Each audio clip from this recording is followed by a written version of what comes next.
Try na ba kayo mag-food trip kasama yung mga barkada at maligo sa napakalinis at napakalamig, napakasarap namin yung pools? At kung hindi pa, tara samahan nyo kami sa aming adventure ngayong araw for today's video kasama ang mga kaibigan ko. Ngayong araw nga pala mga idol, iniyaya ko ng mga kaibigan kong maligo daw sa bagong na-discovering pools dito sa aming lugar. At ang pools na ito ay tinatawag na bunsadan na kung saan matatagpuan sa Bigaan, Hinatuan, Surigao del Sur. At ayun na nga mga idol, sumakay na nga kami dito sa Ducati 500,000cc ng kapatid ko. At bagong lahat ay humapit muna kami sa tindahan ni Tio Berto dahil bibili nga muna kami ng coconut wine or tuba kung tawagin sa amin dito. 100 pesos nga pala ang isang galon nito mga idol. Tapos grabe mga idol, ang bait ni Tio Berto, binigay lang sa amin ng 100. Tapos matic transition agad tayo.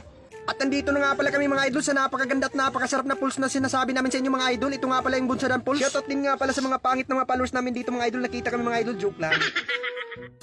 At nakakita na nga kami ng spot kung saan kami magtatambay mga idol dito lang sa kilid ng pools. Tapos nauhodo yung kapatid ko mga idol kaya uminom siya muna ng tuba na Tio Berto. Sana naman hindi tuwin sirit dahil kung hindi pugsit-pugsit laging igit.